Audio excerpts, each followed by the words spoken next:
There are over 23,000 cryptocurrencies today, from altcoins like Ethereum all the way down to meme coins like Pepe. So why have they exploded, and do they have any value at all? I'm Laila Maidan. I cover all things money and investing, and I'm going to help break it down for you. Let's quickly lay out the basics. Crypto is a form of digital currency created on a blockchain, and a blockchain is simply a decentralized record-keeping system that stores data and organizes it in blocks and secures it through cryptography.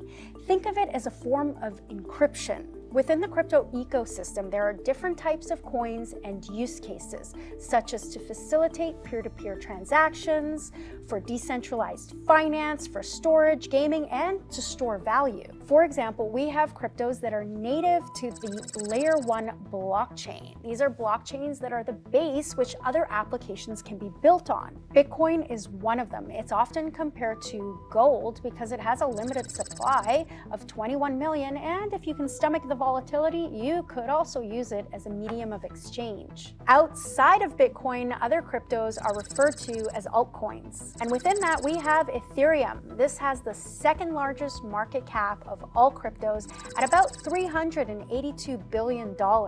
Its blockchain is popular for its ability to create smart contracts, which means transactions are automatically executed once conditions have been met. This enables developers to build applications on it, such as decentralized finance, NFTs, and digital wallets. The crypto used within this network is called ETH or Ether, and users buy it in order to transact and pay for fees within the ecosystem. And others invest in it because they believe as Ethereum's popularity grows, so will the value of its cryptocurrency. Ethereum went live in 2015, and 6 years later, in 2021, it was already trading near all-time highs at $5,000 before it dropped back down. And there are many other layer 1 blockchains that have native cryptocurrencies similar to Ethereum, such as Solana and Cardano. And then we have layer 2 type cryptocurrencies. These are applications built on top of layer 1s to improve scalability,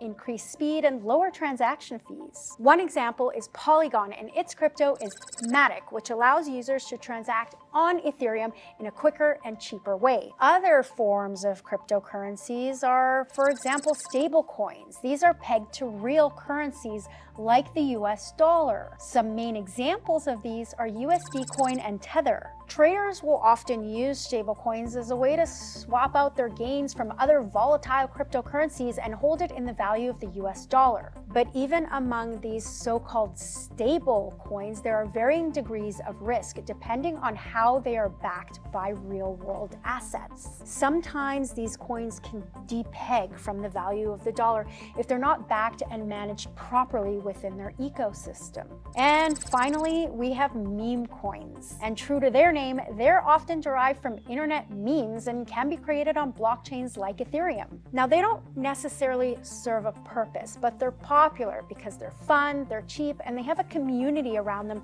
that can often cause their values to rally by thousands of percentages. Examples include Dogecoin, which is the largest in market cap for meme coins. It was originally created as a joke in 2013 by software developers who thought people were taking crypto too seriously. It uses an image of a Shiba Inu dog to represent it. But the joke was on them, because its value rallied by over 25,000% in 2021 before it plunged. And if that wasn't silly enough, an offshoot of that was created in 2020, actually called Shiba Inu, and that too became popular. Now, it's important to be able to differentiate between all of these different types of cryptocurrencies so that you understand the level of risk posed by each one. For example, layer 1s that have more use cases, have been around longer, and have larger market caps could be seen as less risky. On the other hand, we have meme coins, and some of them could be scams or pump and dumps, especially the ones